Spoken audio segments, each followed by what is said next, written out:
Lack operon as the name suggest lactose operon होगा, right. तो directly लिखते चलते हैं, लैक्टोज ओपेरॉन, वेट,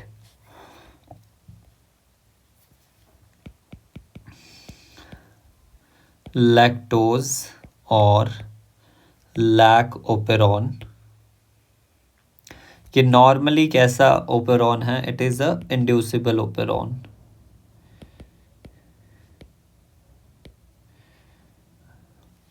कैसे याद रख लेंगे, इंड्यूसिबल कौन है, रिप्रेसिबल कौन है? देखो सी से हमें याद रखना है, सी, सी, राइट। और एक और चीज़, जो ये लैक ओपेरॉन है किस टाइप का ओपेरॉन है? इंड्यूसिबल और रिप्रेसिबल तो देख लिया, मतलब किस वाले पाथवे में इन्वॉल्व होगा, एनाबॉलिक की कैटाबॉलिक? कैटाबॉलिक में होगा, कैटाबॉलिक पाथवे में इन्वॉल्व होगा। यानी कि लैकोपेरॉन का फंक्शन क्या है? फंक्शन हमारे पास है लैक्टोज का कैटाबॉलिज्म, लैक्टोज का कैटाबॉलिज्म। अब जब लैक्टोज कैटाबोलाइज होता है, यहाँ पे हम लिखते हैं lactose with the enzyme lactase, इतना हमें प्रीवियस नॉलेज से पता ही है। लैक्टेज क्या है, लैक्टोज क्या है? इट इज़ अ डाइसैकेराइड, यानी इसमें दो मोनोसेकेराइड्स प्रेजेंट होंगे। तो दो मोनोसेकेराइड कौन कौन से मिलते हैं? First is glucose and the other one is galactose, right. इतना हमें पता है। अब लैक ओपेरॉन जो है नॉर्मली कैसे रहता है, स्विच ऑन मोड पे रहेगा कि स्विच ऑफ मोड पे रहेगा? नॉर्मली स्विच ऑफ मोड पे रहेगा। यानी कि यहाँ पर लैक ओपेरॉन बनाता क्या है? लैक ओपेरॉन हमने बोला लैक्टोज के कैटाबॉलिज्म में इन्वॉल्व होगा, तो हम बोल सकते हैं ये लैक ओपेरॉन क्या सिंथेसाइज करता है? Synthesises lactose digesting enzyme, lactose को डाइजेस्ट करने के एंजाइम लैकोपेरॉन हमारे पास बनाता है। तो नॉर्मली जब आपके पास मान लो लैक्टोज अवेलेबल ही नहीं है, तो क्या हमें लैक्टोज डाइजेस्टिंग एंजाइम बनाने चाहिए? नहीं बनाने चाहिए। तो अगर लैक्टोज ही नहीं है तो लैकोपेरॉन कैसे रहेगा? स्विच ऑफ मोड पे रहेगा, राइट। क्योंकि हमें वो एंजाइम बना के करेंगे ही क्या जब लैक्टोज ही अवेलेबल नहीं है। तो that's why normally lac operon switch off mode पे रहता है। अब हम इसके वेरियस कंपोनेंट्स को देखते हैं। So here components of lac operon, क्या क्या कंपोनेंट्स हैं? सबसे पहले हमारे पास आता है, आपको ट्रिक याद रखनी है, इपोजिया। क्या ट्रिक है? इपोजिया। तो आई से हो गया हमारे पास व्हाट? आई को हम आर भी कहते हैं, that is actually regulator gene, regulator gene. फिर हमारे पास आता है पी, पी से आता है प्रमोटर, प्रमोटर जीन। एक्चुअली ये जीन है बट हम इसे प्रमोटर भी कह देते हैं, remember this thing. Regulator gene को हम इनिबिटर जीन भी कह देते हैं, दैट्स वाई हमने इनिबिटर जीन, दैट्स वाई हमने आई से रिप्रेजेंट किया है। और इसे रिप्रेजेंट करते हैं लैक आई, यूजली हम इसे ऐसे रिप्रेजेंट करते हैं लैक आई जीन। प्रमोटर को पी से ही रिप्रेजेंट करते हैं। देन आता है ऑपरेटर, ये भी क्या है? जीन ही है, operator gene. Because we know ना ऑपेरॉन जो है वो क्या है? Operon is a segment of DNA, ये सेगमेंट ऑफ डीएनए है। जिसमें कि हमारे पास वेरियस जीन जो हैं वो कोऑर्डिनेटेड होते हैं और वो सिंगल रेगुलेटरी यूनिट की तरह काम करते हैं। ऑपरेटर जीन को हम ओ से रिप्रेजेंट करते हैं। देन जिया, ये जो जिया है, जिया जिया ओ जिया नहीं, पिया पिया है। ये ZYA जो है, ये तीनों ही हमारे पास एक्चुअली में क्या है, they are actually structural jeans.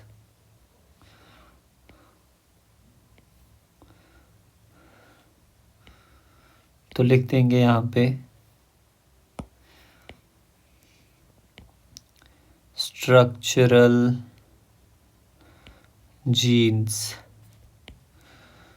जो कि 3 हैं। इसे रिप्रेजेंट करते हैं हम लैक Z, स्मॉल में लिखेंगे।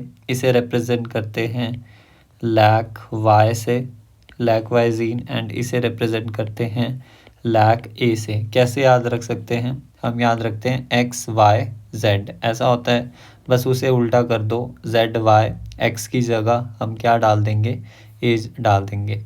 बट इपोजिया से ये एक्चुअली याद रह रहा है कि इनिबिटर या regulator gene, promoter, operator gene and 3 structural gene, lac Z, lac Y, lac A। अब इस लैक ओपेरॉन का हम डायग्रामेटिक रिप्रेजेंटेशन देख लेते हैं। ठीक है, इसे थोड़ा और इलोंगेट करते हैं। ये हो गया। अब यहाँ पर सबसे पहले ये आ गया इनिबिटर जीन, फिर ये आ गया प्रमोटर, फिर ये आ गया ऑपरेटर, फिर 3 स्ट्रक्चरल जीन 1, 2 एंड 3। तो इसमें हम अब डॉटेड रिप्रेजेंट करते हैं, ये ऐसे ही रिप्रेजेंट कर लेते हैं। ये आ गया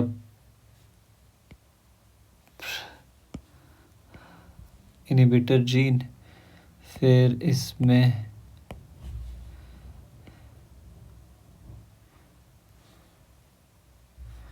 वेट, इसको ऐसे रिप्रेजेंट करते हैं। ये आ गया प्रमोटर,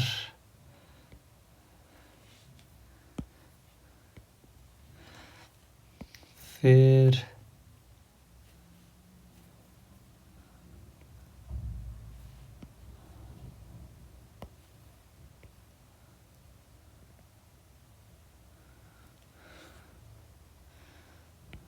ये आ गया ऑपरेटर एंड 3 स्ट्रक्चरल जीन्स हैं।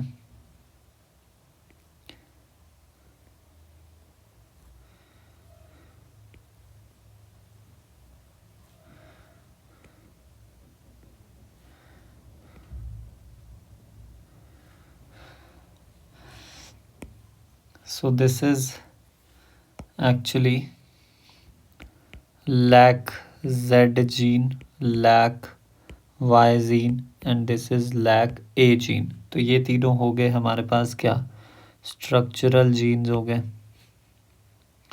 यहीं लिखते हैं स्ट्रक्चरल जीन्स 3 हो गए। फिर ये आता है इनिबिटर और regulator gene and this is the promoter gene,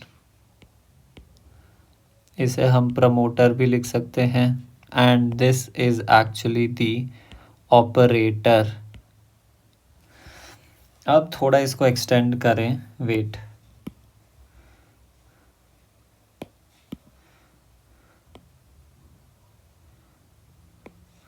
यहाँ पे ध्यान से देखेंगे, इसको ही हम थोड़ा एक्सटेंड कर रहे हैं आगे।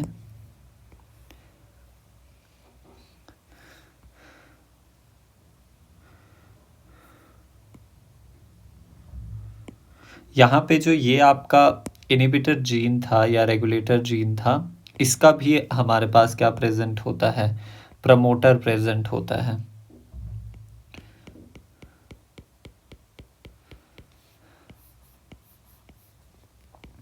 So this is actually promoter of regulator gene. Regulator gene का promoter है. This is actually the promoter of these three structural gene. ये जो प्रमोटर है ये इन 3 स्ट्रक्चरल जीन्स का है, तो इसे भी लिख लेते हैं कि ये प्रमोटर किसका है, प्रमोटर ऑफ लैक ओपेरॉन या स्लैश करके ऑल 3 स्ट्रक्चरल जीन्स. इन 3 जीन्स का हमारे पास क्या है, ये प्रमोटर है. And this is the promoter of regulator gene.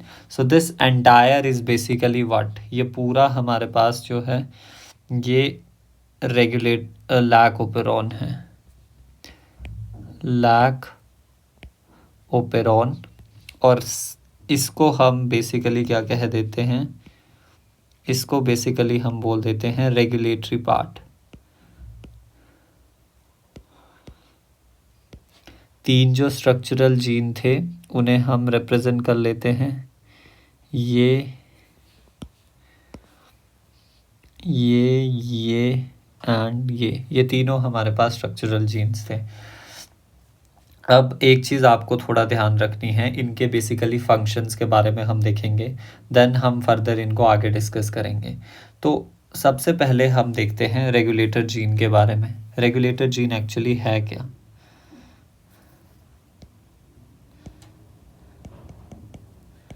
Regulator gene or the inhibitor gene. It is represented by LAC-I, but इसे हम R और I से भी रिप्रेजेंट करते हैं कई बार. तो रेगुलेटर जीन करता क्या है, रेगुलेटर जीन बेसिकली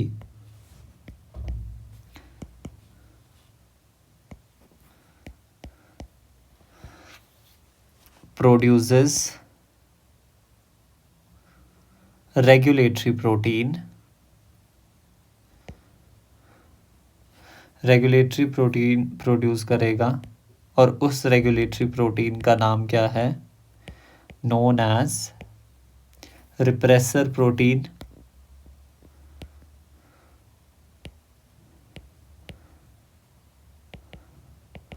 और द रिप्रेसर. उस प्रोटीन को हम क्या कहते हैं, रिप्रेसर प्रोटीन और द रिप्रेसर. तो आपने देखा होगा इस स्लाइड में, अगर मैं आपको दिखाऊं कि जो ये रेगुलेटर जीन है या फिर इनहिबिटर जीन है, उससे हमारे पास क्या बन रहा है, रिप्रेसर बन रहा है, रिप्रेसर प्रोटीन बन रहा है. तो रिप्रेसर प्रोटीन जब बन रहा है तो हम इसे ऐसे नहीं कह देते कि ये रिप्रेसर जीन है, नहीं.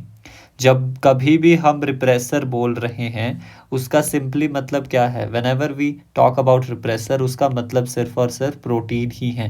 बिकॉज यहाँ पर आप देखोगे ना कि प्रमोटर जीन को हम प्रमोटर भी कह रहे हैं, बट जब आप रिप्रेसर बोल रहे हो उसका मतलब प्रोटीन ही है. दैट्स वाई हम यहाँ पर रिप्रेसर जीन का यूज़ नहीं करते. राइट, आई होप आपको ये क्लियर हो गया होगा. तो ये प्रोड्यूस करेगा रेगुलेटरी प्रोटीन जिसे आप रिप्रेसर प्रोटीन और रिप्रेसर कहते हैं. दूसरा पॉइंट ये है कि they work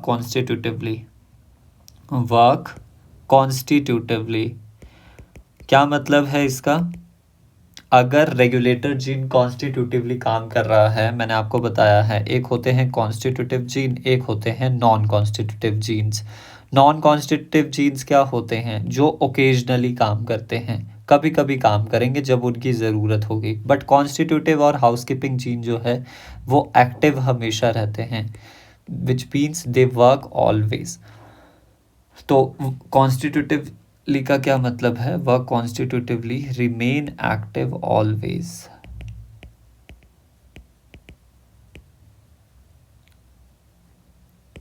remain active always means synthesises, इनका काम क्या है, सिंथेसाइजेस रिप्रेसर ऑलवेज, हमेशा रिप्रेसर प्रोटीन बनाते रहेंगे. राइट, तो ये दो आपके पास पॉइंट हो गए रेगुलेटर जीन के. इसी में ही मैं आपको रिप्रेसर के बारे में भी बता देता हूँ. नेक्स्ट ही पॉइंट ले लेते हैं. अब हम देखेंगे रिप्रेसर के बारे में. रिप्रेसर बोल लो या फिर रिप्रेसर प्रोटीन कह लो। तो ये एक्चुअली है क्या? रिप्रेसर और repressor protein is a regulatory protein. बस उसी डेफिनेशन को हम लेके चल रहे हैं। ये रेगुलेटरी प्रोटीन ही हैं जो किसने बनाई हैं? रेगुलेटर जीन ने बनाई हैं, synthesized by regulator gene.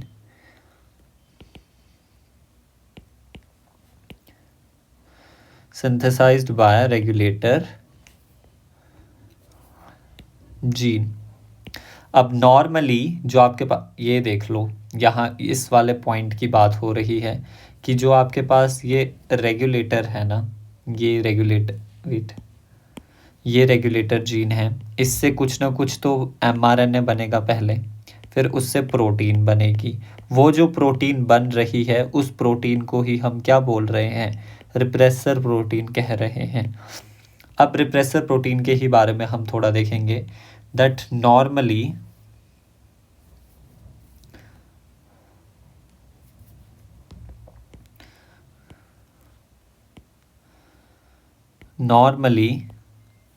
repressor found in two forms. Repressor present in two forms. दो फॉर्म्स में हमें देखने को मिलता है। One is the activated form and the another form is deactivated form. Activated repressor, activated form और inactive form. Active form, activated का मतलब है एक्टिव रिप्रेसर,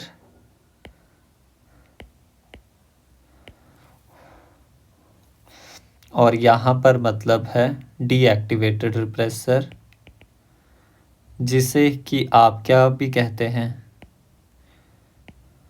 जिसे हम एपो रिप्रेसर भी कहते हैं। क्या कहते हैं? एपो रिप्रेसर भी कहते हैं। स्पेलिंग गलत होगी, एपो रिप्रेसर। तो देखिए, जो एक्टिवेटेड रिप्रेसर है, एक्टिव रिप्रेसर, इनएक्टिवेटेड में हमारे पास आता है apo repressor. I hope this is much better. तो जो एक्टिवेटेड रिप्रेसर है वो बाइंड करेगा, active repressor binds to operator and blocks the RNA polymerase to bind with promoter, और हम ये भी कह सकते हैं prevent RNA polymerase to move on mRNA, या फिर हम ये भी कह सकते हैं prevent transcription of structural gene।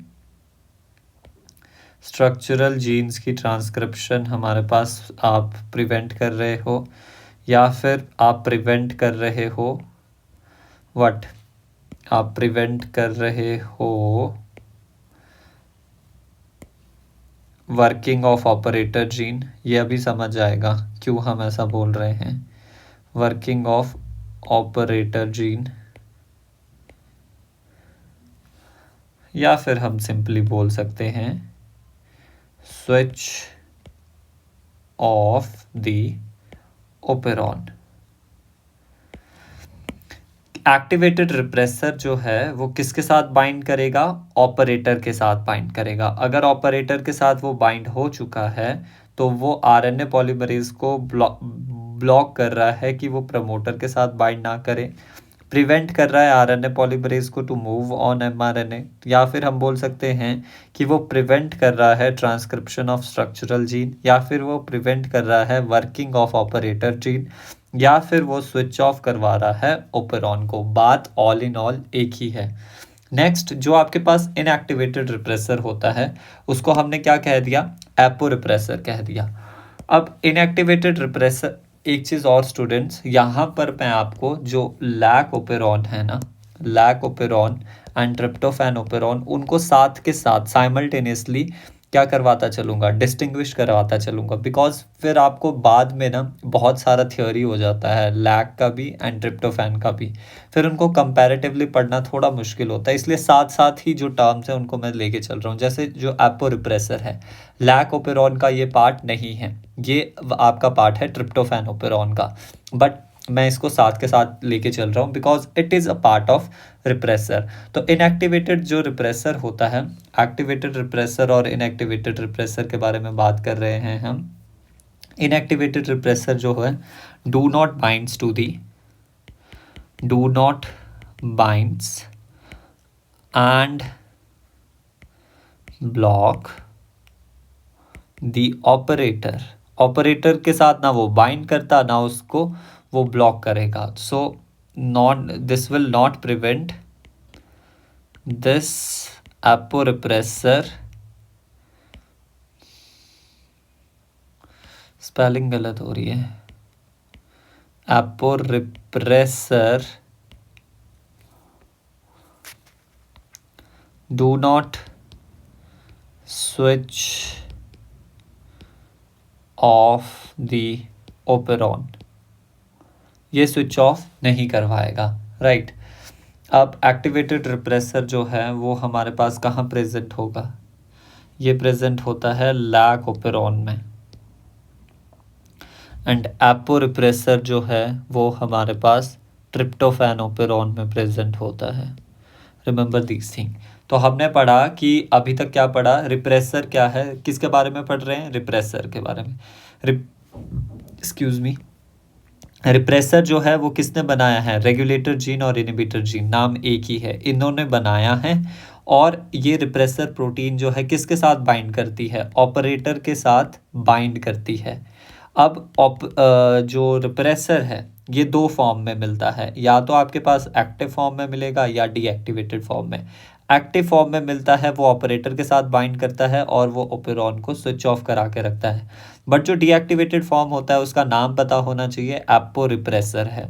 एक को रिप्रेसर भी होता है, साथ ही बता देता हूँ, को रिप्रेसर भी होता है, वो यहाँ पे नहीं आ रहा। डीएक्टिवेटेड रिप्रेसर को हम एपो रिप्रेसर बोल रहे हैं। कैसे याद रखेंगे, देखो एक्टिव में ए आ रहा है, एपो में भी ए आ रहा है, तो उससे याद रख लेंगे कि डीएक्टिवेटेड वाला फॉर्म जो है उसका नाम स्टार्ट ए से ही होगा। एपो रिप्रेसर जो है, do not bind with operator and do not switch off the operon, यानी उस टाइम ओपेरॉन कैसा रहेगा, ऑन रहेगा, उस टाइम ओपेरॉन ऑन रहेगा। अब नेक्स्ट पॉइंट हमारे पास क्या है, रिप्रेसर के बारे में। रिप्रेसर के बारे में थोड़ा सा ज़्यादा है पढ़ने के लिए, दैट रिप्रेसर जो है उसकी हमने फॉर्म्स देख ली। अब हम देखते हैं रिप्रेसर जो है वो normally, repressor can act as positively, can act as positively and negatively.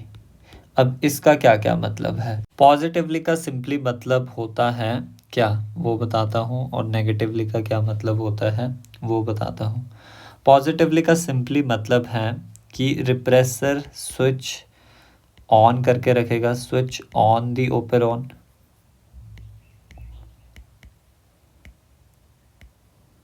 Negatively का मतलब है switch off the operon,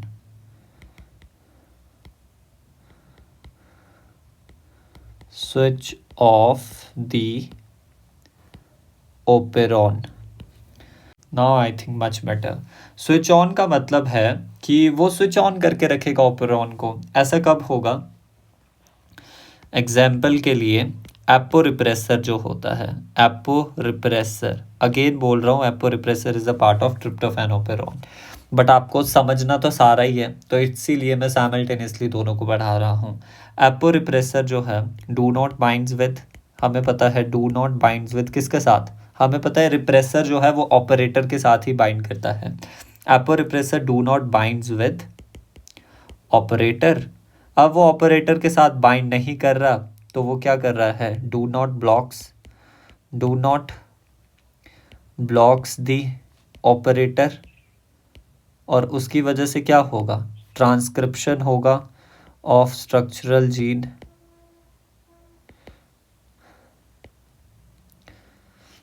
transcription होगा स्ट्रक्चरल जीन्स का, और उसकी वजह से आपके पास क्या हो रहा है, ऑपेरॉन ऑन है। बट यहाँ पर क्या है कि जो आपके पास रिप्रेसर है वो नेगेटिवली काम कर रहा है। हम बोल रहे हैं repressor is acting negatively, repressor negatively काम कर रहा है।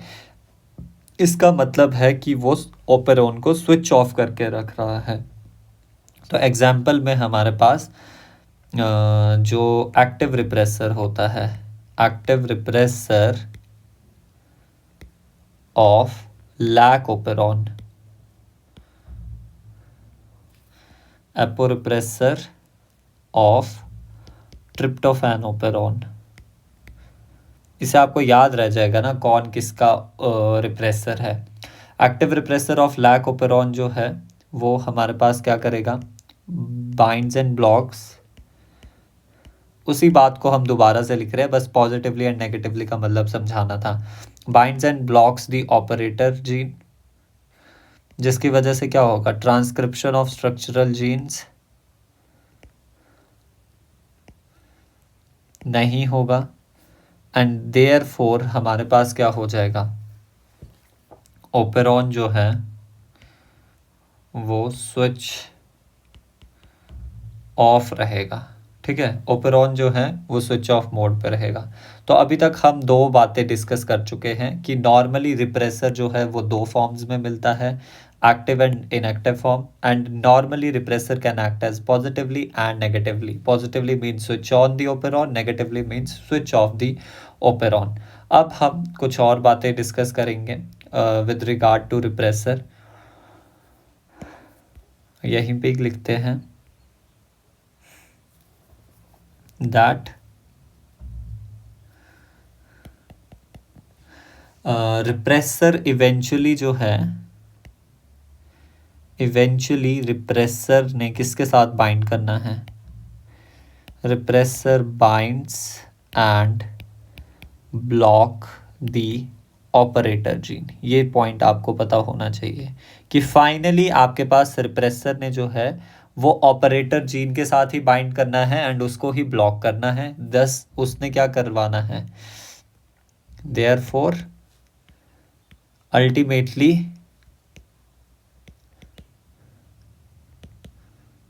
Switch off the operon.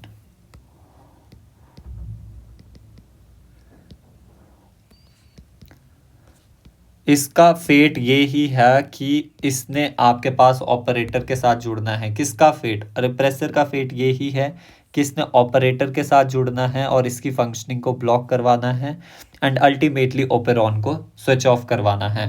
अब रिप्रेसर जो है उसके हमारे पास दो बाइंडिंग साइट होती है। नॉर्मली रिप्रेसर बाइंड्स विद,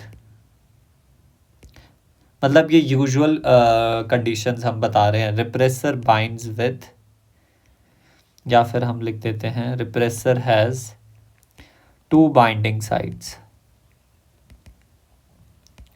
दो बाइंडिंग साइट्स होती हैं। कौन कौन सी, वो देखते हैं।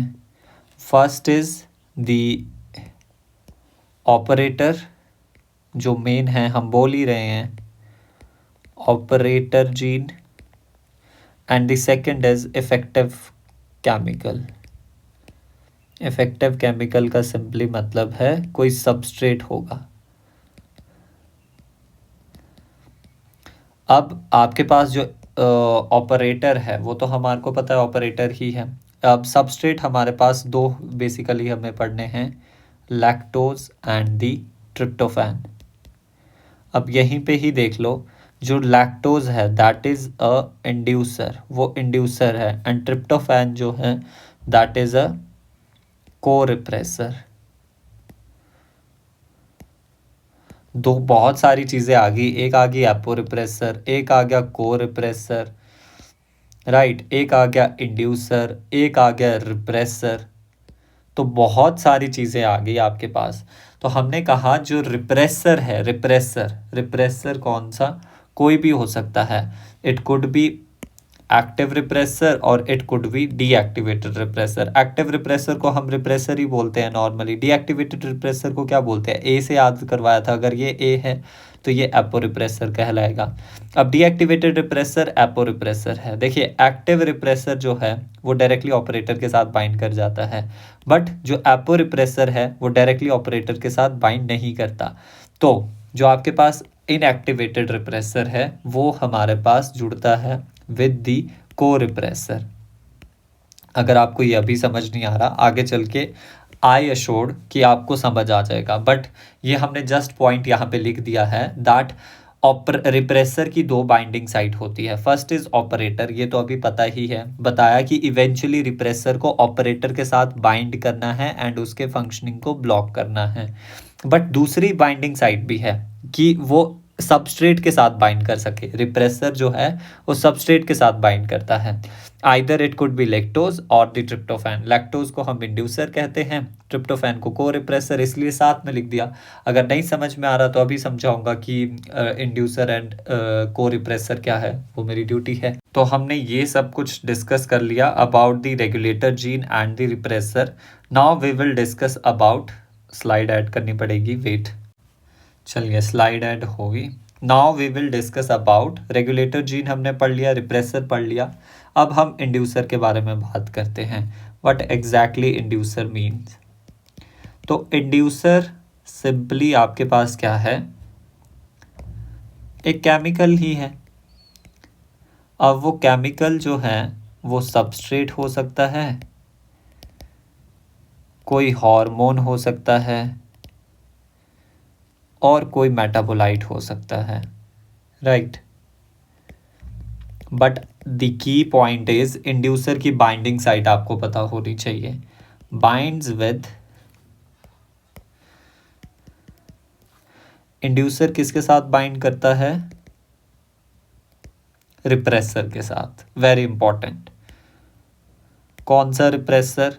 अब हम लैक ओपेरॉन की ही बात कर रहे हैं तो प्लीज़ ट्रिप्टोफैन से अपना ध्यान अभी हटा दो। बाइंड्स विद रिप्रेसर, तो हमें पता है लैक ओपेरॉन में कैसा रिप्रेसर होता है, एक्टिव रिप्रेसर होता है। Binds with the repressor and makes the activated, rather we can write it as, and convert this activated repressor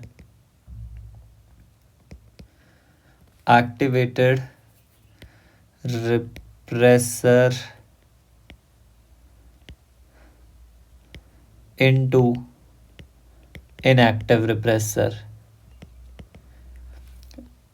inactive repressor, which actually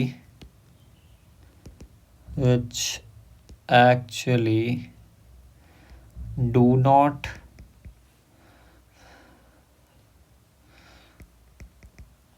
binds and block the operator gene। समझ आया क्या लिखा है इसमें। Inducer क्या है, कोई आपके पास केमिकल ही है, वो सबस्ट्रेट हो सकता है, हार्मोन हो सकता है या फिर कोई अदर मेटाबोलाइट हो सकता है। बट इंड्यूसर की जो है वो किसके साथ बाइंड करता है, की पॉइंट जो हमें याद रखना था, बाइंड्स विद रिप्रेसर। ये हमें याद रखना है कि इंड्यूसर रिप्रेसर के साथ बाइंड करता है और वो उसको एक्टिव रिप्रेसर को इनएक्टिव रिप्रेसर में कन्वर्ट कर देता है। अब वो जो इनएक्टिव रिप्रेसर है वो ऑपरेटर के साथ ना बाइंड कर सकता, ना ही उसकी एक्टिविटी को ब्लॉक कर सकता। लैक ओपेरॉन में इंड्यूसर प्रेजेंट होता है, ये हम पॉइंट लिख देते हैं। Inducer found in lac operon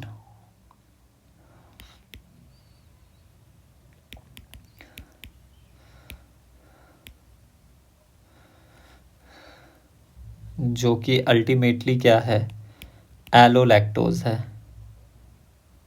sometimes आपको लैक्टोज भी दिया हो सकता है, बट अगर दोनों दिए हैं लैक्टोज एंड एलोलैक्टोज तो our first priority is allolactose, right. So this is inducer. अब हम रिप्रेसर की बात भी कर चुके हैं, अब थोड़ा बहुत प्रमोटर की बात करते हैं। प्रमोटर तो ऑलरेडी हम डिस्कस कर चुके हैं, किस पार्ट में? प्रमोटर हम डिस्कस कर चुके हैं ट्रांसक्रिप्शन में। तो प्रमोटर क्या होता है? प्रमोटर जीन के साथ कौन बाइंड करेगा? RNA polymerase binds to the promoter gene, right.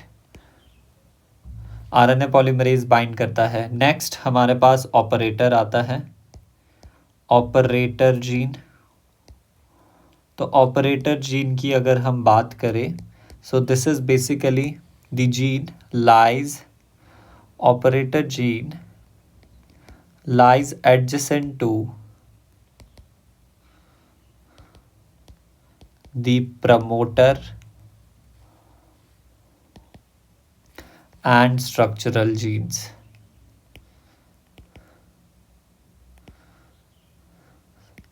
इनके साथ एडजेसेंटली ये लोकेट होता है, डायग्राम में भी अभी आपको दिखा देता हूँ। And to the operator gene the protein synthesized by regulator gene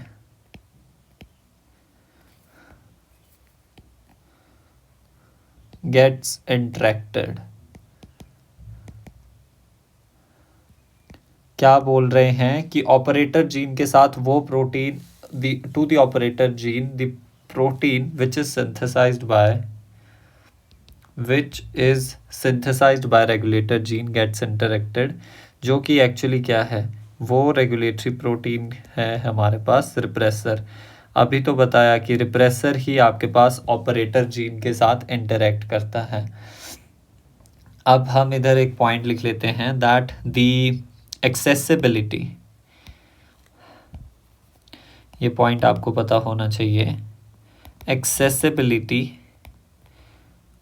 of the promoter, या फिर हम लिख सकते हैं कि activity of RNA polymerase at given promoter is regulated by, किससे रेगुलेटेड होती है? regulated by the interaction of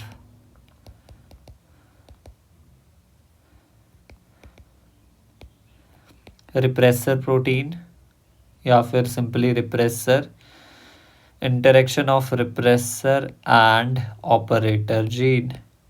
इन दोनों के बीच की इंटरेक्शन ही डिटरमाइन करती है कि प्रमोटर आपके पास जो है एक्सेसिबल है। एक्सेसिबल का क्या मतलब है?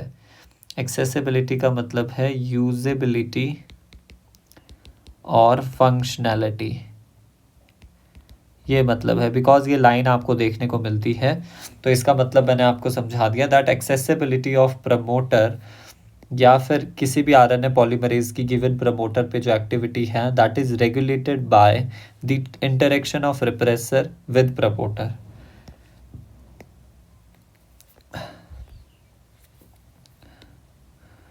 विद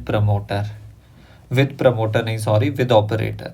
अब जो आपके पास डायग्राम था उसको हम डिस्कस करते हैं। वेट, तो देखो इसी डायग्राम को जो हमने पीछे बनाया था उसको यहाँ पे कॉपी कर लिया गया है। अब यहाँ पर हम कुछ पॉइंट्स लिखेंगे। देखो, इनहिबिटर जीन, रेगुलेटर जीन के बारे में हम समझ चुके हैं। ये क्या सिंथेसाइज करेगा? आप मेरे को झटपट बताते रहना। ये क्या बनाएगा? रेगुलेटर जीन, यहाँ पे लिखते हैं रेगुलेटर जीन सिंथेसाइज करेगा रिप्रेसर को और द रिप्रेसर प्रोटीन। फिर ये रिप्रेसर प्रोटीन जो है किसके साथ बाइंड करती है? ऑपरेटर के साथ बाइंड करती है, राइट। और ये प्रमोटर के बारे में हम देख चुके हैं। इस प्रमोटर के साथ क्या बाइंड करेगा? आरएनए पॉलीमरेज बाइंड करता है। अब स्ट्रक्चरल जीन्स के बारे में हमने नहीं देखा, स्ट्रक्चरल जीन्स के बारे में लिख लेते हैं।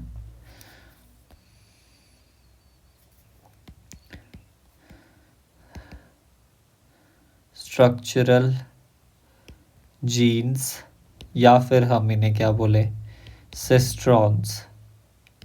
ये सिस्ट्रॉन्स ही है।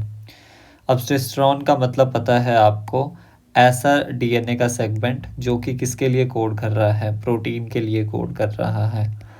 तो स्ट्रक्चरल जीन्स 3 हैं यहाँ पर। सबसे पहला हमारे पास आता है lac Z, lac Y and lac A. अब आपके पास जो लैक जेड जीन है वो फॉर्म करता है beta galactosidase enzyme. Lac Y gene जो है वो सिंथेसाइज करेगा permease enzyme. And lac A gene जो है वो सिंथेसाइज करता है ट्रांस एसिटिलेज एंजाइम। ट्रांस एसिटिलेज एंजाइम, यहाँ पे लिख देते हैं एंजाइम्स कौन कौन से हैं वो हमने मेंशन किए हैं। ट्रांस एसिटिलेज को हम एसिटिल ट्रांसफरेज भी कहते हैं, so don't get confuse, acetyl transferase. अब यहाँ पर एक पॉइंट देखिए, जो लैक्टोज है ना, लैक्टोज को बेसिकली हम बीटा गैलेक्टोसाइड भी कहते हैं। क्या कहते हैं? लैक्टोज को ही हम बीटा गैलेक्टोसाइड भी कहते हैं। एंड जो लैक्टेज है, lactase enzyme, lactose digesting enzyme, lactose digesting enzyme, lactose digesting enzyme को हम बीटा गैलेक्टोसाइडेज कहते हैं।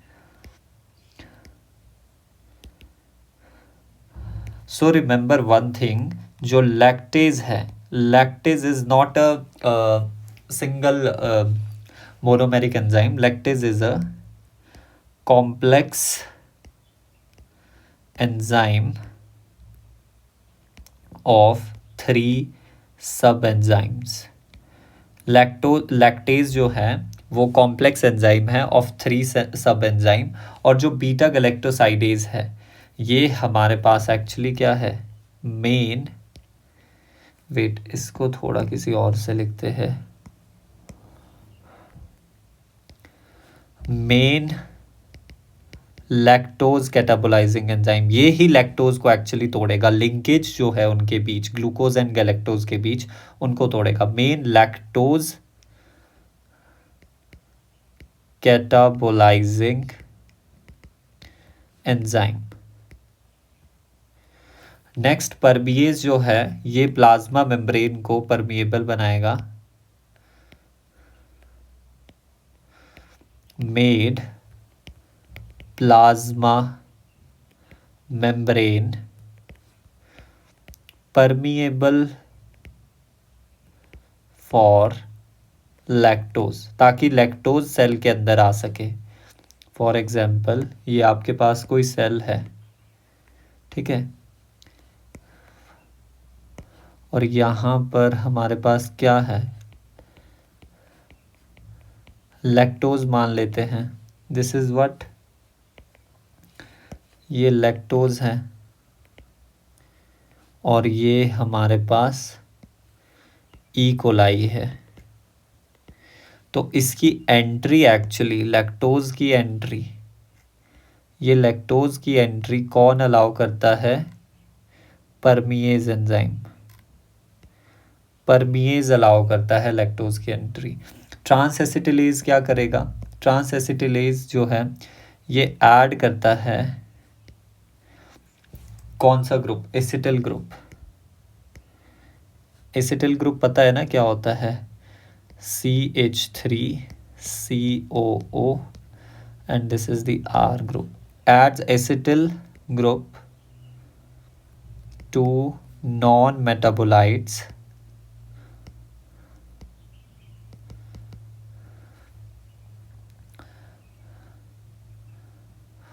so that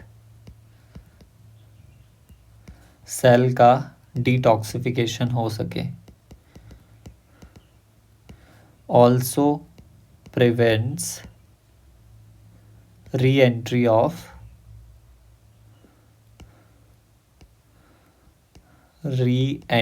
of non metabolites की री एंट्री को ये प्रिवेंट करता है।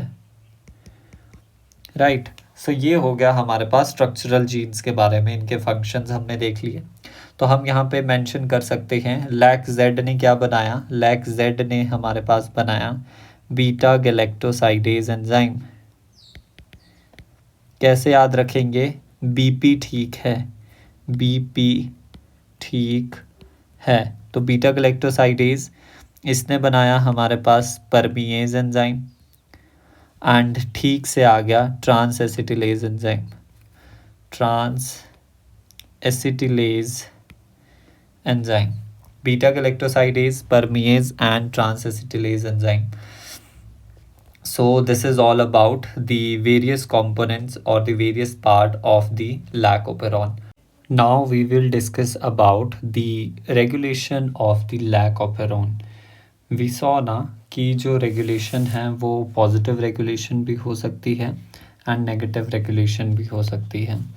So we will discuss the regulation of lac-operon. अब ये हमारे पास पॉजिटिव भी हो सकती है, wait, it could be positive, it could be negative.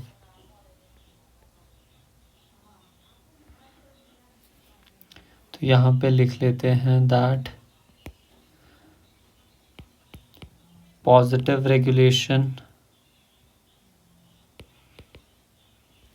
of lac-operon and negative regulation of lac-operon. Positive regulation का क्या मतलब है? As I told you, positive regulation का मतलब है कि lac-operon जो है वो स्विच ऑन रहेगा. नेगेटिव रेगुलेशन का सिंपली मतलब है कि जो आपके पास lac-operon है वो स्विच ऑफ रहेगा. अब ये किस किस से करवाई जा सकती है, मतलब हमें ये पढ़ना है. सबसे पहले तो लिख लेते हैं regulation in which lac-operon is working. और ये हमारे पास रेगुलेशन हो जाएगी in which lac-operon is not working. Right. अब पॉजिटिव रेगुलेशन जो है it is done by, first done by CRP CMP complex, ये भी समझ आएगा. Done by CRP CMP complex binding to the promoter, and secondly done by lactose availability. इतना तो पता है कि lactose availability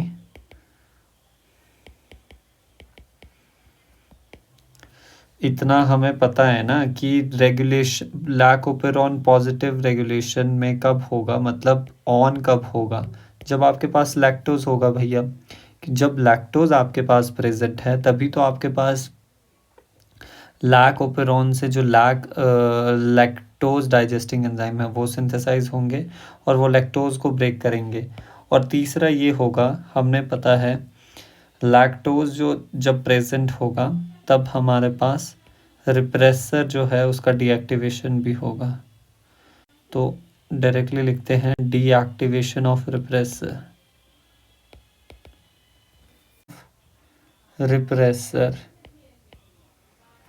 अब हमारे पास नेगेटिव रेगुलेशन के बारे में भी लिख लेते हैं कि कब lac-operon स्विच ऑफ रहेगा. First by repressor binding to promoter repressor binding to, not promoter, repressor binding to the operator, and secondly done by glucose availability. अब इन सभी पॉइंट्स को हम वन बाय वन डिस्कस करेंगे, that how they will influence the regulation of the lac operon. So positive and negative regulation को discuss करने से पहले we should know about the lactose, what actually lactose means. So lactose यहाँ पर लिखते हैं. Lactose सबसे पहले क्या है? It is a disaccharide, but it is not important here because lactose acts as substrate. Wait, इसका कलर चेंज करते हैं.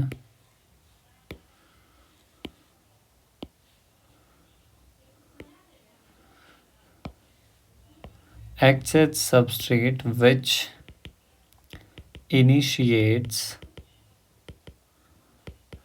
the, क्या इनिशिएट करता है?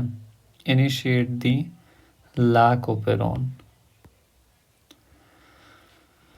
या फिर हम कह सकते हैं स्विच ऑन दी लैकोपेरॉन. अब लैक्टोज जो है वो किसकी तरह है? एक्ट्स एज इंड्यूसर, इंड्यूसर की तरह है. बट एक्चुअली लैक्टोज भी नहीं है हमारे पास. एलो लैक्टोज जो है वो इंड्यूसर की तरह काम करेगा. अब लैक्टोज एक्चुअली क्या होता है? लैक्टोज बाइंड्स विथ रिप्रेसर, वो रिप्रेसर के साथ बाइंड करेगा जो कि अभी एक्टिवेटेड फॉर्म में है. वो रिप्रेसर एक्टिवेटेड फॉर्म में है और लैक्टोज रिप्रेसर कॉम्प्लेक्स हमारे पास फॉर्म होगा. लैक्टोज रिप्रेसर कॉम्प्लेक्स हमारे पास यहाँ पे फॉर्म हुआ, राइट. अब जो ये लैक्टोज रिप्रेसर कॉम्प्लेक्स है ये क्या करता है? अनेबल करता है कि आपके पास रिप्रेसर जो है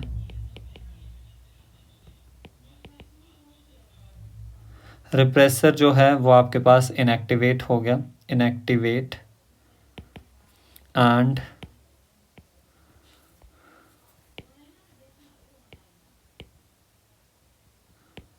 unable to bind with operator. अब रिप्रेसर जो है वो ऑपरेटर के साथ बाइंड नहीं करेगा तो फिर क्या होगा? आपके पास ट्रांसक्रिप्शन ऑफ स्ट्रक्चरल जीन होगा, structural genes occurs and due to which आपके पास लैकोपेरॉन जो है वो क्या हो जाएगा? स्विच ऑन हो जाएगा, स्विच ऑन हो जाएगा. तो हमने क्या देखा सिंपली कि जो लैक्टोज है ना, wait, lactose it acts as inducer and lactose में भी हमारे पास जो एलो लैक्टोज है मोर स्पेसिफिकली वो इंड्यूसर की तरह काम करेगा. अब इंड्यूसर हम ऑलरेडी पढ़ चुके हैं कि इंड्यूसर की बाइंडिंग साइट क्या होती है?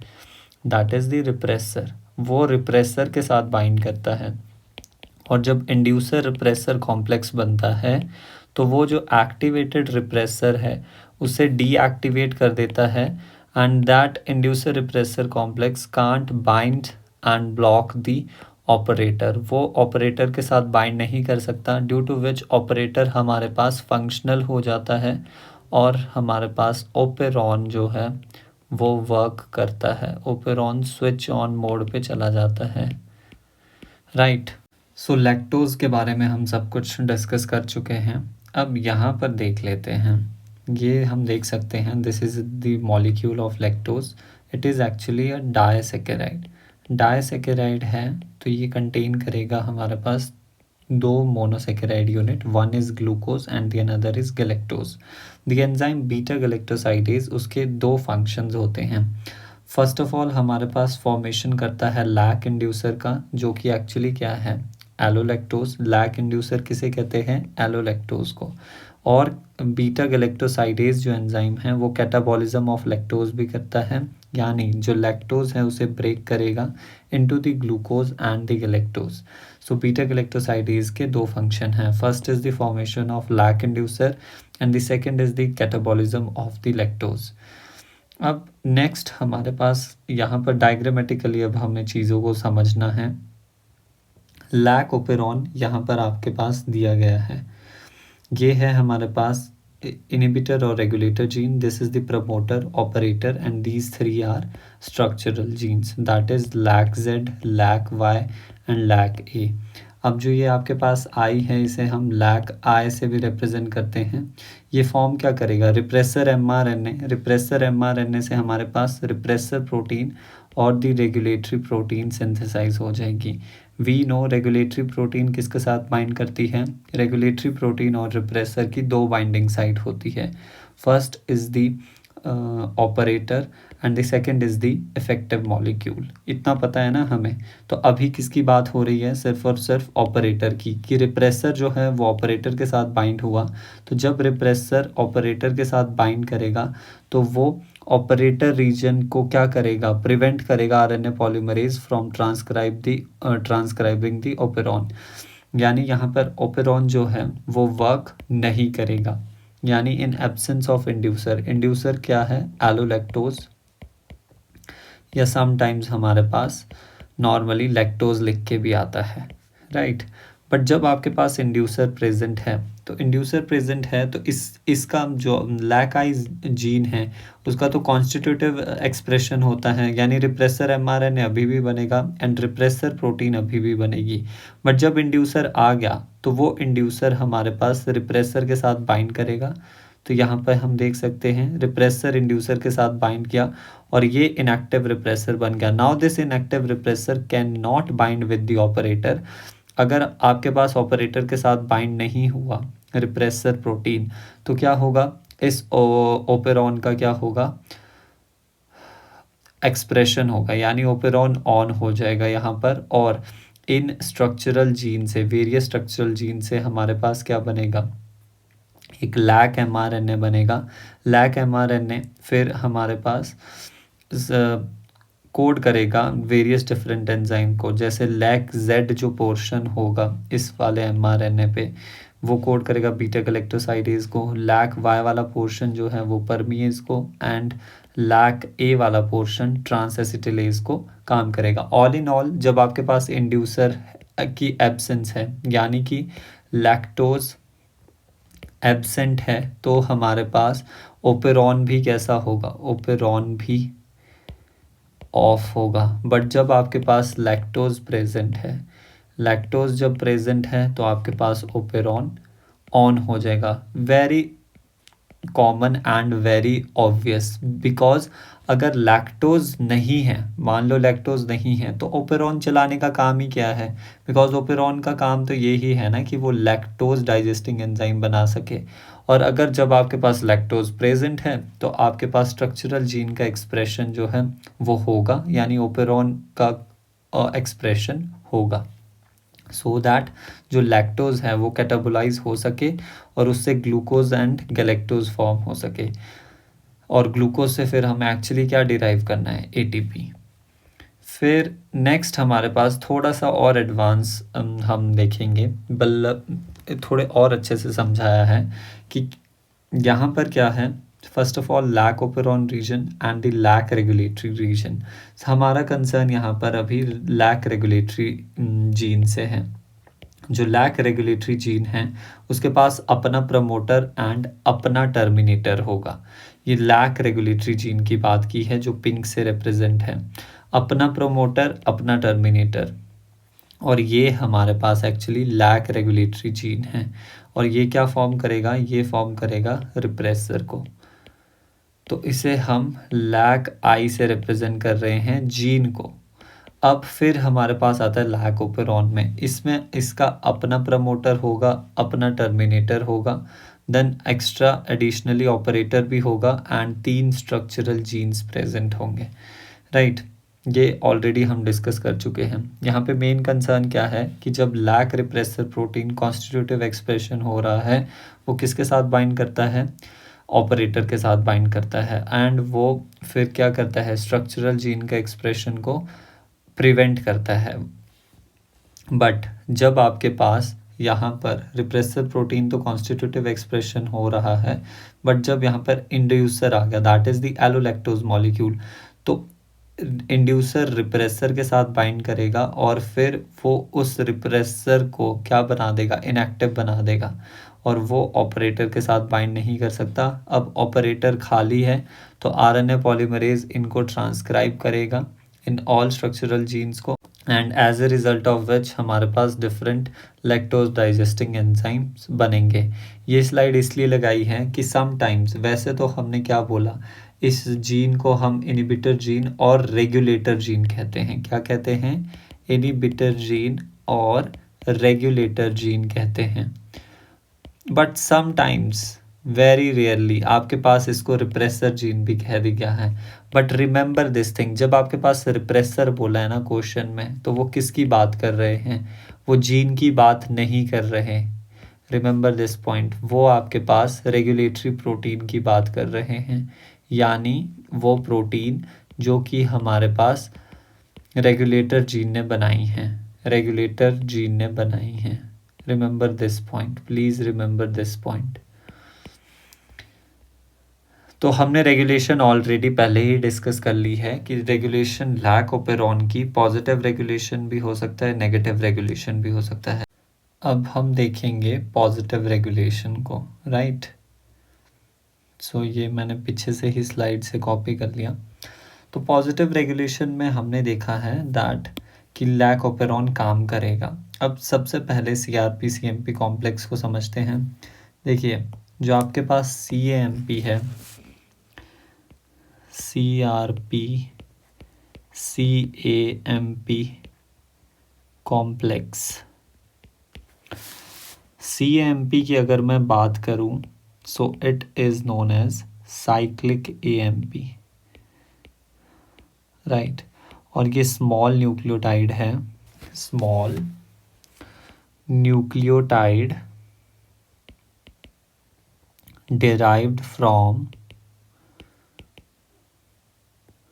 what? Derived from color change, wait, मैं बार बार भूल जाता हूँ इसी चीज़ को। cyclic AMP derived from ATP, derived from ATP by enzyme with help of enzyme एडेनिल साइक्लेज, ठीक है।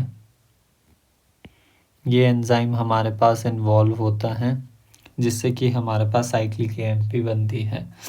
फिर हमारे पास एक प्रोटीन होती है नोन एज दी सीआरपी, और इसे कैप भी कहते हैं। तो सबसे पहले सीआरपी की फुल फॉर्म लिखता हूँ।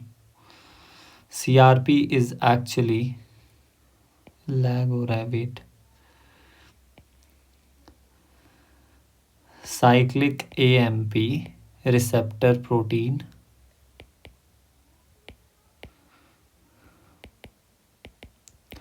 या फिर हम इसे कैप भी कहते हैं, that is catabolite activator protein. क्या बोला? Catabolite activator protein. अब नॉर्मली ये हमारे पास कैसे रहती है? नॉर्मली इनएक्टिव फॉर्म में रहती है।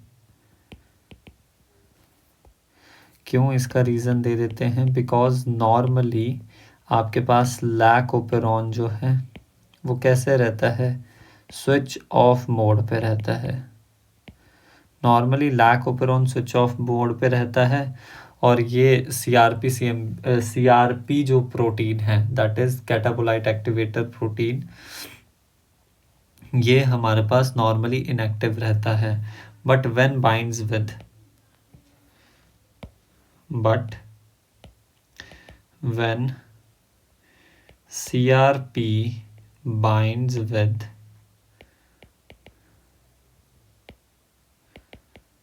CAMP, it gets activated,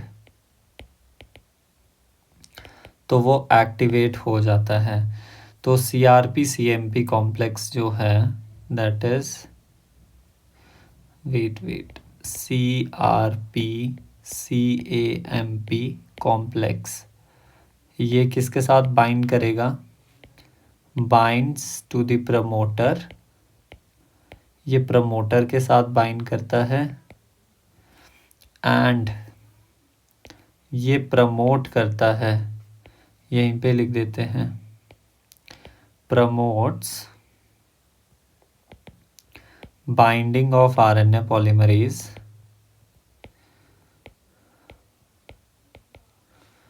to promoter and thus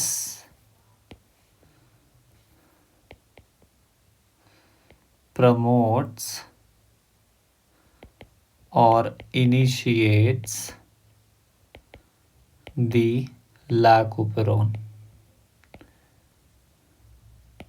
तो ये CRP CMP कॉम्प्लेक्स के बारे में है। क्या हमने देखा कि CRP जो है उसे कैटाबोलाइट एक्टिवेटर प्रोटीन भी कहते हैं। क्या कहते हैं हम? कैटाबोलाइट एक्टिवेटर प्रोटीन या फिर साइक्लिक AMP रिसेप्टर प्रोटीन भी कहते हैं। ये जो है नॉर्मली कैसा रहता है? इनएक्टिव फॉर्म में रहता है जब ये अलोन प्रेजेंट होता है। नॉर्मली इनएक्टिव रहता है जब ये अलोन रहता है। ये चीज़ भी यहाँ पे थोड़ा मेंशन कर लेते हैं। व्हेन प्रेजेंट अलोन, बट जैसे ही आपके पास साइक्लिक AMP CRP के साथ जुड़ता है तो CRP एक्टिवेट हो जाता है और ये कॉम्प्लेक्स किसके साथ बाइंड करेगा? This complex binds to the promoter and ये क्या करेगा? प्रमोट करेगा कि RNA पॉलीमरेज जो है वो प्रमोटर के साथ बाइंड कर सके। Excuse me. अब दूसरा हमारे पास जो पॉइंट था दैट इज लैक्टोज की अवेलेबिलिटी हमारे पास प्रमोट करवाएगी क्या? लैकोपेरॉन को। दूसरे पॉइंट को आगे इधर नेक्स्ट स्लाइड पे लिखते हैं, दैट इज लैक्टोज की अवेलेबिलिटी हमारे पास। लैक्टोज अवेलेबिलिटी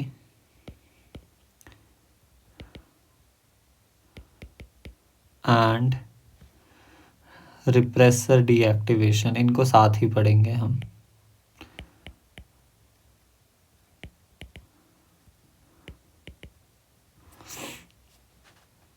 तो जब आपके पास लैक्टोज अवेलेबल होगा, लैक्टोज कन्वर्ट होगा सबसे पहले इनटू दी एलोलैक्टोज, और एलोलैक्टोज जो है ये एक्ट्स एज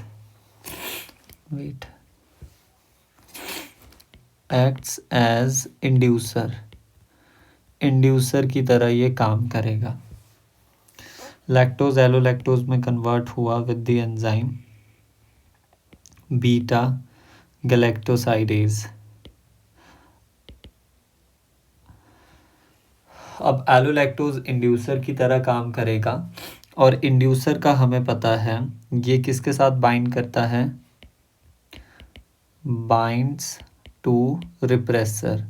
अब repressor that is formed by the lac I gene, वो तो कॉन्टिन्यूसली कॉन्स्टिट्यूटिवली फॉर्म हो रहा है। Binds to repressor makes the repressor inactive, makes the repressor inactive, वो रिप्रेसर को इनएक्टिव बना देता है, जिसकी वजह से क्या होगा? लैकोपेरॉन जो है उसका स्विच ऑन मोड पे वो शिफ्ट हो जाएगा।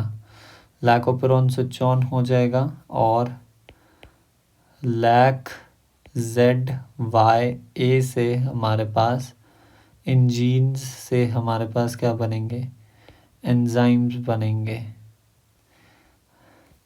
कौन से? Lactose digesting enzyme. Lactose digesting enzymes हमारे पास सिंथेसाइज हो जाएंगे। तो आई होप आपको पॉजिटिव रेगुलेशन समझ आया होगा। Positive regulation of lac operon का मतलब क्या है कि आपके पास लैक ओपेरॉन ऑन होना चाहिए। कैसे ऑन होगा? दो कंडीशन है। First of all CRP CMP complex बने। CRP CMP कॉम्प्लेक्स जब आपके पास बनेगा वो प्रमोटर के साथ बाइंड करेगा and this will promote the RNA polymerase to binds with the promoter and transcribing the lac genes. And second is the lactose availability. Lactose जब available होगा तो उससे हमारे पास एलोलैक्टोज बनेगा, that is the inducer of the lac operon and this allolactose bind as this allolactose acts as the inducer and we know the inducer bind with the repressor। inducer repressor complex जब बनता है तो वो इस activated repressor को जो operator के साथ बाइंड हुआ रहता था वो अब बाइंड नहीं होगा ऑपरेटर के साथ और उसकी वजह से ट्रांसक्रिप्शन होगा LAC-ZYA जीन्स का और फिर हमारे पास लैक्टोज डाइजेस्टिंग एंजाइम जो है वो सिंथेसाइज हो जाएंगे। दिस मीन्स लैकोपेरॉन जो है वो हमारे पास ऑन हो गया। अब हम पढ़ेंगे negative regulation, but before that ये स्लाइड्स को डिस्कस कर लेते हैं दैट ये क्या है। दिस इज द ATP से बना CAAMP with the help of enzyme adenyl cyclase. तो यहाँ पर ATP और AMP में क्या डिफरेंस है? फर्स्ट ऑफ ऑल ये ट्राईफॉस्फेट है और ये मोनोफॉस्फेट है। एज वी कैन सी यहाँ पर एक फॉस्फेट ग्रुप है और यहाँ पर 3 phosphate alpha beta and gamma 3 phosphate group present है।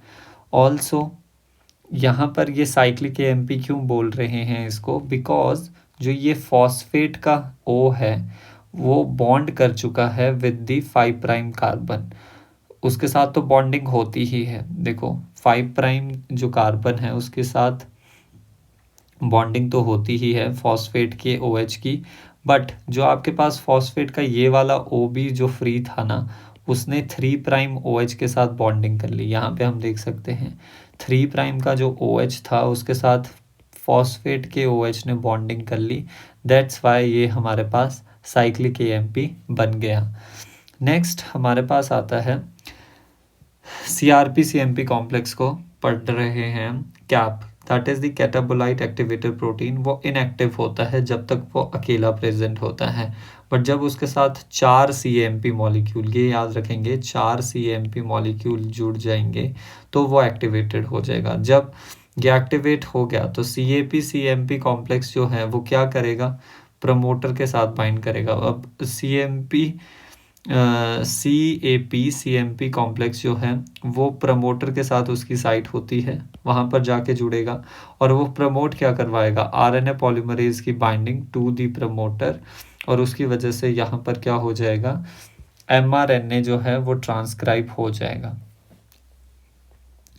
नेक्स्ट यहाँ पर हमारे पास आता है लैक्टोज जब प्रेजेंट नहीं है और लैक्टोज जब प्रेजेंट है। हमारे पास दो कंडीशन है। जब लैक्टोज प्रेजेंट नहीं है यानी इंड्यूसर नहीं है, ये मान लो, यानी एलोलैक्टोज भी नहीं फॉर्म होगा, एलोलैक्टोज भी फॉर्म नहीं होगा। अब जब एलोलैक्टोज ही नहीं है तो वो रिप्रेसर के साथ बाइंड नहीं करेगा और एलोलैक्टोज रिप्रेसर कॉम्प्लेक्स नहीं बनेगा, यानी इंड्यूसर रिप्रेसर कॉम्प्लेक्स नहीं बनेगा, यानी रिप्रेसर रिमेन्स एक्टिव और वो किसके साथ बाइंड करके रहेगा? ऑपरेटर के साथ। तो हम यहाँ पे देख सकते हैं रिप्रेसर ऑपरेटर के साथ बाइंड हुआ है एंड वो हमारे पास इन 3 स्ट्रक्चरल जीन्स की ट्रांसक्रिप्शन को प्रिवेंट कर रहा है। बट जब लैक्टोज प्रेजेंट है तो एलोलैक्टोज भी बनेगा। अब एलोलैक्टोज हमारे पास इंड्यूसर है, इंड्यूसर रिप्रेसर कॉम्प्लेक्स जैसे ही हमारे पास फॉर्म हुआ तो क्या हो जाएगा? आपके पास ये रिप्रेसर को डीएक्टिवेट कर देगा। रिप्रेसर डीएक्टिवेट हो गया तो वो ऑपरेटर के साथ बाइंड नहीं करेगा और ऑपरेटर फ्री हो जाएगा एंड RNA पॉलीमरेज मूव करके इन तीनों जीन्स की ट्रांसक्रिप्शन कर देगा एंड आपके पास लैकोपेरॉन ऑन हो जाएगा। नेगेटिव रेगुलेशन देखते हैं, उसी को पेस्ट कर लेते हैं। नेगेटिव रेगुलेशन हमने कहा 2 मेथड से होगी। फर्स्ट ऑफ ऑल रिप्रेसर जो है उसकी बाइंडिंग हो जाए ऑपरेटर में और ग्लूकोज अवेलेबिलिटी। तो हम बेसिकली ग्लूकोज अवेलेबिलिटी को यहाँ पे डिस्कस करेंगे। अगर रिप्रेसर बाइंड हो रहा है ऑपरेटर के साथ तो क्या होगा? If repressor is binding to the operator, then transcription of structural genes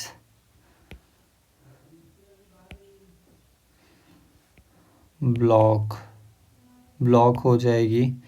means operon जो है वो स्विच ऑफ रहेगा। बट ग्लूकोज अवेलेबिलिटी से क्या होगा? जब आपके पास ग्लूकोज प्रेजेंट है, glucose availability causes negative regulation of lac operon। Simply कहने का ये मतलब है कि ग्लूकोज की प्रेजेंस की वजह से लैक ओपेरॉन काम नहीं कर पाता। सबसे पहले एक सिंपल मैं आपको बात बताऊं, ग्लूकोज अवेलेबिलिटी कहाँ पे बोल रहे हैं? Within this cell.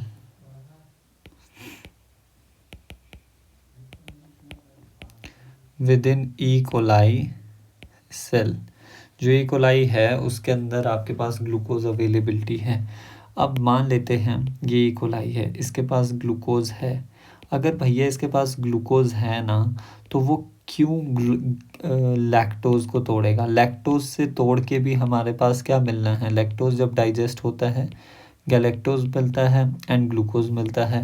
तो इनका डाइजेशन हुआ ही क्यों? ये ब्रेक डाउन क्यों हुए? ब्रेक डाउन इसलिए हुए ताकि इस ग्लूकोज से एटीपी डिराइव की जा सके। बट ऑलरेडी अगर ग्लूकोज प्रेजेंट है तो लैक्टोज को डाइजेस्ट क्यों किया जाएगा? क्यों फालतू में एटीपी को एक्सपेंस किया जाएगा सो दैट आपके पास लैक्टेज एंजाइम बने? वो भी हम नहीं चाहते। अगर ग्लूकोज है तो डायरेक्टली ग्लूकोज से एटीपी बना लो ना। तो दैट्स वाई हमारे पास ग्लूकोज अवेलेबिलिटी के वजह से हमारे पास नेगेटिव रेगुलेशन होता है लैक ओपेरॉन का। ये सिंपल शब्दों में समझाया, बट टेक्निकली होता क्या है वो देखते हैं।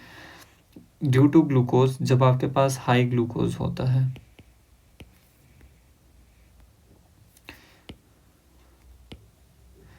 High glucose in cell, high glucose in cell causes क्या करता है? Less CAMP formation. CAMP की फॉर्मेशन जो है वो कम हो जाती है। ऐसा क्यों? बिकॉज अगर ग्लूकोज ज़्यादा है तो आपके पास एडेनिल साइक्लेज जो है उसकी एक्टिविटी कम हो जाती है। एडेनिल साइक्लेज एक्टिविटी डिक्रीजेस। अब अगर एडेनिल साइक्लेज आपके पास कम हो गया तो CAMP कम बनेगा। CAMP कम बनेगा, CAMP की फॉर्मेशन कम हो जाएगी। अगर ऐसा हुआ तो CAP-CAMP कॉम्प्लेक्स नॉट फॉर्म, ये फॉर्म नहीं होगा। तो आपके पास RNA पॉलीमरेज जो है do not binds with promoter, वो प्रमोटर के साथ बाइंड नहीं करेंगे। और अगर ऐसा हुआ प्रमोटर के साथ बाइंड नहीं किया तो आपके पास ओपेरॉन जो है, ओपेरॉन वो स्विच ऑफ ही रहेगा, वो वर्क नहीं करेगा। Even if lactose is present, चाहे फिर आपके पास lactose is present in the medium. अगर आपके पास मीडियम में लैक्टोज प्रेजेंट है भी, स्टिल आपके पास अगर CRP-CMP कॉम्प्लेक्स नहीं बन रहा तो आपके पास क्या होगा? लैक ओपेरॉन जो है वो काम नहीं करेगा। तो एक और टर्म आती है that is glucose repression. Glucose repression, glucose repression का क्या मतलब है? If glucose is available if glucose is already present within the cell,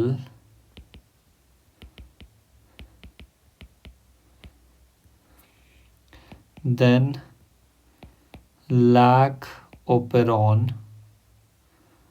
do not works at all. तो लैक ओपेरॉन काम नहीं करेगा even if lactose is present in the medium. अगर आपके पास स्टिल लैक्टोज प्रेजेंट है मीडियम में, फिर भी लैक ओपेरॉन काम नहीं करेगा। तो यही है ग्लूकोज रिप्रेशन का मतलब। अब हम थोड़े बहुत कंडीशंस को लेकर चलेंगे, राइट? वो मैं यहाँ पर नोट डाउन करता हूँ। Wait, so here you can see हमने 3 कंडीशंस ली हैं और उनमें से हम ये सारी क्राइटेरिया को फुलफ़िल करेंगे। देखेंगे लैक्टोज प्रेजेंट है या नहीं, ग्लूकोज प्रेजेंट है या नहीं, लैक रिप्रेसर एक्टिव है या नहीं, सीआरपी सीएमपी कॉम्प्लेक्स फॉर्म हुआ है कि नहीं, and as a result of which जो आपके पास लैक जीन है वो एक्सप्रेस हुए या फिर नहीं, which means lac operon work कर रहा है या फिर नहीं। सो ये हमारे लिए मेन है, हमें ये फाइंड आउट करना है कि लैक जीन जो है वो एक्सप्रेस होंगे या फिर नहीं। So first condition that lactose present नहीं है, ना ही लैक्टोज प्रेजेंट है ना ही ग्लूकोज प्रेजेंट है। तो लैक रिप्रेसर जो है वो एक्टिव रहेगा कि नहीं? एक्टिव रहेगा, यस रहेगा, बिकॉज हमारे पास लैक्टोज अवेलेबल नहीं है, एलोलैक्टोज फॉर्म नहीं होगा। सीआरपी सीएमपी कॉम्प्लेक्स जो है वो फॉर्म होगा या फिर नहीं? अगर ग्लूकोज प्रेजेंट नहीं है तो फॉर्म हमारे पास होगा।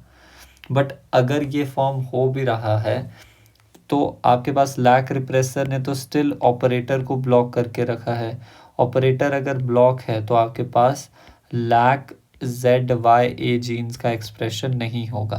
तो हम यहाँ पे लिख सकते हैं नो एक्सप्रेशन, ये ब्लू से ही लिखते हैं, नो एक्सप्रेशन।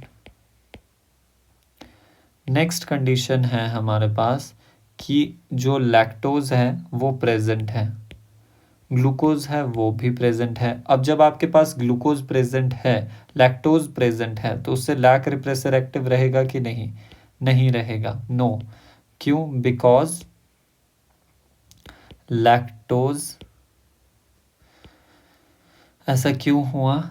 एलोलैक्टोज जो है वो रिप्रेसर के साथ बाइंड करेगा, रिप्रेसर कॉम्प्लेक्स फॉर्म हुआ, और यहाँ पर सीआरपी सीएमपी कॉम्प्लेक्स फॉर्म होगा, no, because glucose present, glucose present, तो जिसकी वजह से CAMP फॉर्म नहीं होगा। और फिर अगर आपके पास सीआरपी सीएमपी कॉम्प्लेक्स नहीं बन रहा तो एक्सप्रेशन क्या होगा? No expression. स्टिल हमारे पास लैक्टोज प्रेजेंट है बट तब भी हमारे पास लैक ओपेरॉन का एक्सप्रेशन नहीं हो रहा। एंड लास्ट कंडीशन क्या है? लास्ट कंडीशन में आपके पास ग्लूकोज, फर्स्ट ऑफ ऑल हमने लैक्टोज लिया है, ऑब्वियसली यस, ग्लूकोज प्रेजेंट नहीं है, रिप्रेसर एक्टिव रहेगा, रिप्रेसर एक्टिव यस रहेगा, रिप्रेसर एक्टिव नहीं रहेगा, नहीं रहेगा, बिकॉज अगर आपके पास लैक्टोज प्रेजेंट है, एलोलैक्टोज रिप्रेसर कॉम्प्लेक्स बनेगा तो सेम वो ही होगा।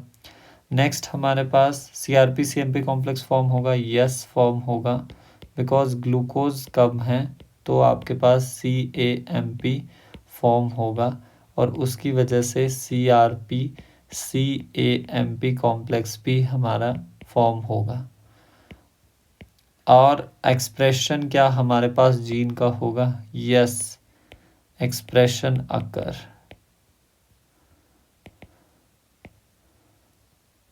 एक्सप्रेशन हमारे पास देखने को मिलेगा। तो ये हमारे पास 3 कंडीशंस थी जो कि हमने देख ली। अब यहाँ पे डायग्रामेटिकली हम कुछ चीज़ों को समझेंगे कि लैक्टोज जब आपके पास प्रेजेंट है, क्या बोला है?